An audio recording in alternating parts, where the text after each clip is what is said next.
Hello, and welcome to your Wellness Minute with me, Luisa Frias, owner and creator of the Wellness Connection here in Atwater. My tagline is helping bodies feel better. I dive into everything health and wellness, and I'd like to bring little quick tidbits of information in short amounts of time since we're all so busy these days. And so this is my first ever wellness minute with Luisa Frias of the Wellness Connection. So thank you so much for watching. Today, I would like to talk about the wellness triangle. And on our quest for total health and wellness, there are different facets and aspects of our entire life that we need to look at when we're looking at total health and wellness. So we can, there's a lot of stress on physical health and mental health. We know therapy is good. We know, you know, healing from childhood trauma is good, so we go to the therapist. We know Mhm. being strong is good and exercise is good, so we exercise and we go to the gym. But do you know what other parts of life help you also on your health and wellness journey? So the wellness triangle has three parts to it. So one is social and emotional. So our social life is very important to our health and wellness. It also helps the emotional side as well. So we all experienced this during COVID when we were forced to be isolated. We were not able to gather in the ways that we normally gather. Also, if you've fallen into depression in any time in your life, you do start to retreat or withdraw. And then that kind of snowballs this sort of deeper hole you can get into with depression if we are self-isolating and isolating ourselves from community. So, social emotional is one part of the wellness triangle, and it's very important. It's very important to have something that you do that's social. And maybe if you're a mom, you go to social events and you do social things with your kids for school, but do you have something outside of that that's just for yourself? Do you go somewhere where you feel like you have a community and that you have some support behind you?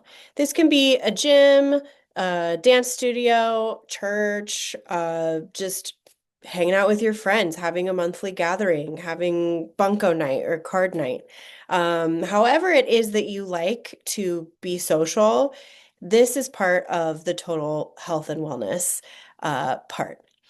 We have the other part is physical and biological. So that's our food intake, our nutrition, the things, how much water we're drinking, the quality of the stuff that we are putting on our skin and ingesting and breathing. That's the biological part of health and wellness, which is really important, as well as the physical side. So our exercise, our strength training. I believe that there's a little triangle in the physical health as well. We need to be 100% need to be strength training, and don't be afraid to use heavier weights. Of course, start small. Start small, progressive load over time. But eventually, you want to start getting up there with your weights, especially if you are over the age of 35. But, however early you start this practice, the better. And it's never too late to start this practice either. So start weight training. Um, the other part is cardiovascular strength. And you can get cardiovascular strength with your strength training. You don't have to go out and run.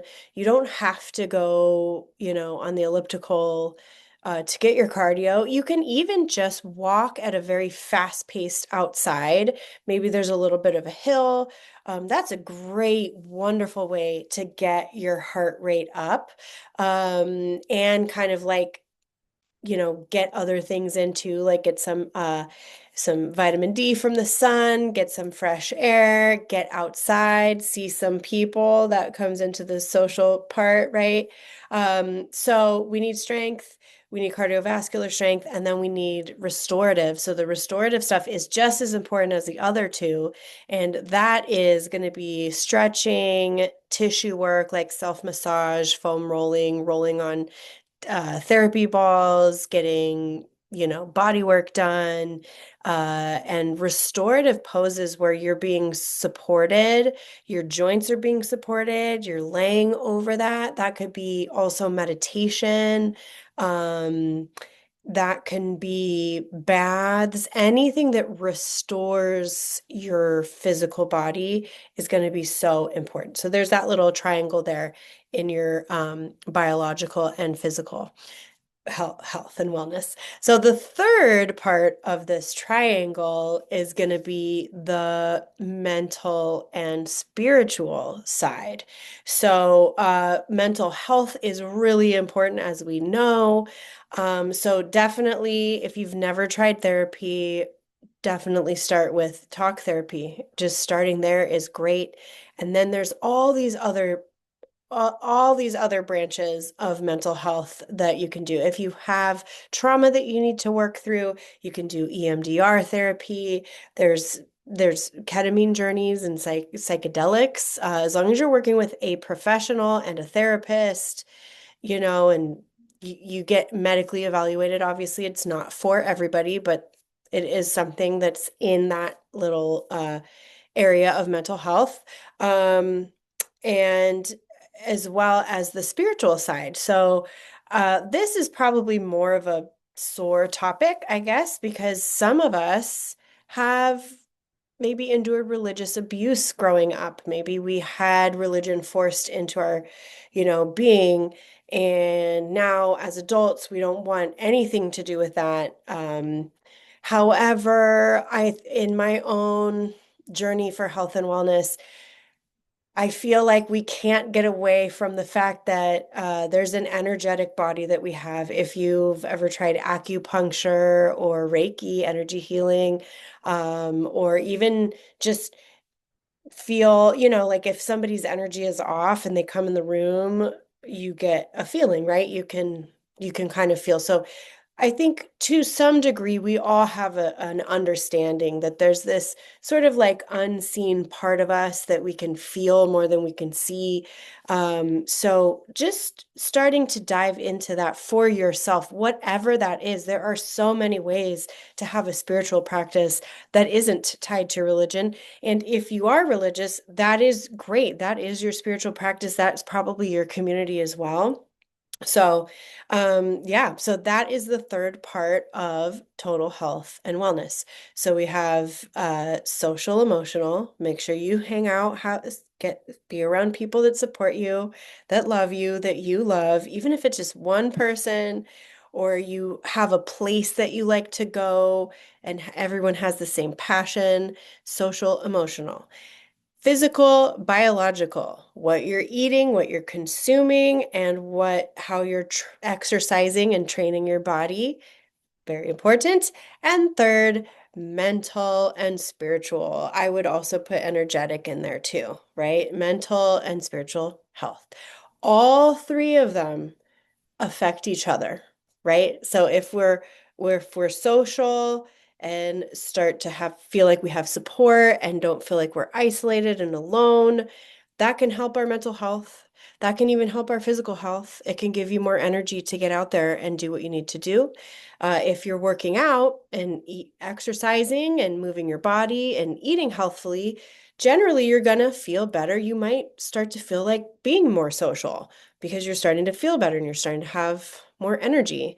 And then mental health, super important. If you're suffering from severe PTSD, CPTSD, if you are suffering from depression and anxiety, that can totally hinder your want, ability, need, desire, and even just ability to leave the house to do your exercise or to go see people. So all three of them are equally as important. They all affect each other. And so if you feel like you're doing everything in your life and you're still not feeling fulfilled, or you feel like there's a piece of the puzzle missing, Go to all three of those aspects. And an action item that you can do is to take a piece of paper and write each one of these categories down and just kind of see like which one has more of the things that you're doing.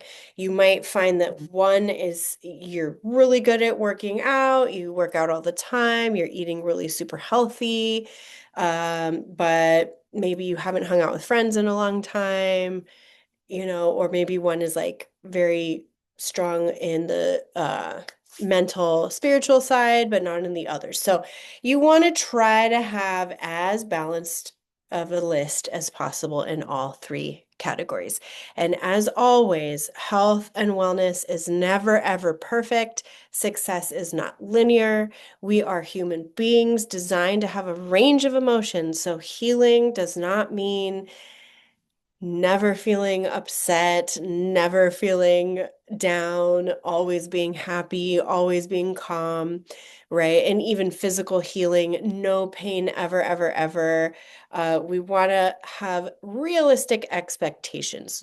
Maybe our healing process is about allowing ourselves to have feelings, allowing ourselves to go through our range of emotions, and maybe just having more good days than bad days, but never expecting perfection and never, ever, ever being harsh on yourself for anything. You are doing your best and you're doing great.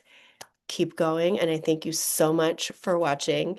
If you like this and you want to follow the channel, please subscribe to my channel. Please hit like, give me a comment. I'm trying to grow this channel. You can share this with friends and come back for more tips.